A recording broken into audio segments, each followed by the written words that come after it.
the context was the second Intifada.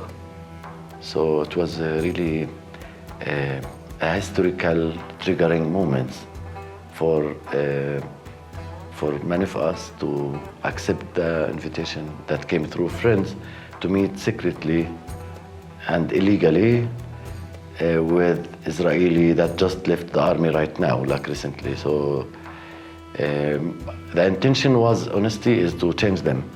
That was the truth as a strategy of that we would use. That was the intention. And no one of us imagined that this dream will come true later on to create a joint Israeli-Palestinian non-violence movement.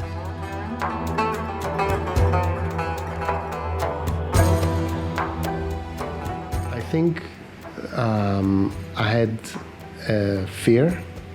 Fear is the first thing that comes to my mind. I was afraid because it will be the first time that I'm going to the occupied territories without a weapon, without a gun. So that intuitively was a threat to me.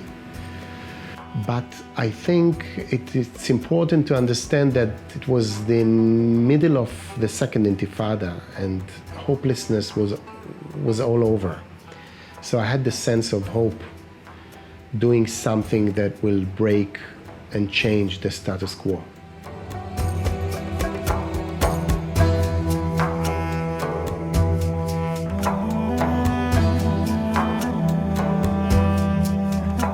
My personal experience, my personal story as ex-prisoner, devoted myself to the cause from my childhood. I've seen people changing, and the change is not really exceptional for certain visionary people. It's a common behavior that we human could change. I believe in that. Really opening the heart to what we call the other, and imagining ourselves in their feet, it really brings us to a place where we could understand. We don't have to agree. When we founded Combatants for Peace, we thought to start with our personal stories, with our testimonies, with our experience in violence, and to share it as an action of taking responsibility of what we have done in the past. But along the way, we realized that we are actually make our way by walking. On one hand, we are continuously doing this dialogue, reconciliation, and rehumanization process.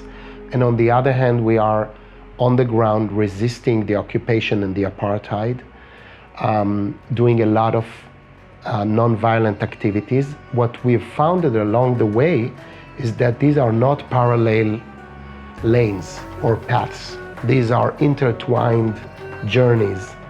They are completing each other.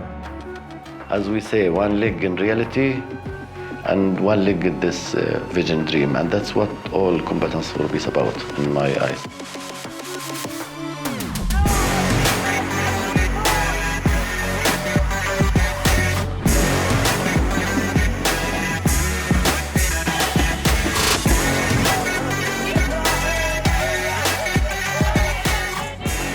When the movement started, like in 2006, it was by ex-Combats, Palestinians and Israelis who spent time in jail or who were part of the Israeli army. But today the movement is more inclusive. It's open to everyone.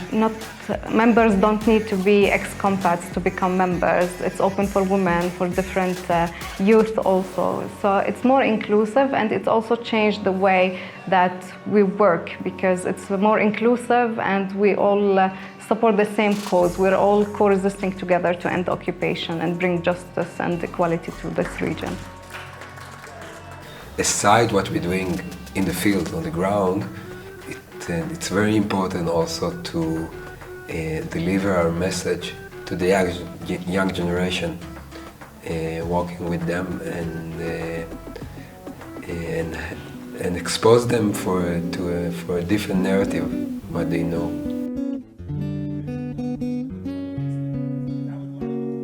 שמרי נפשך כוכבך שמרי, שמרי נפשך, שמרי בחייך בינתך.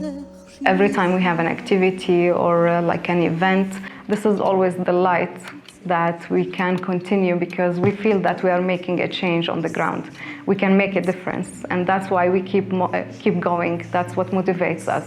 Just seeing the two sides coming together and fighting for the ending of the occupation for both sides, so that both people can live in a future that is has freedom for both. Peace and justice in this region will happen one day. It must happen. I think it will require maybe a lot of effort and maybe a lot of challenge on the way. But there is not really other way, like for the long terms. זה לכאורה רק ערב קיץ טוב, ידוע וישן שבא לחסד.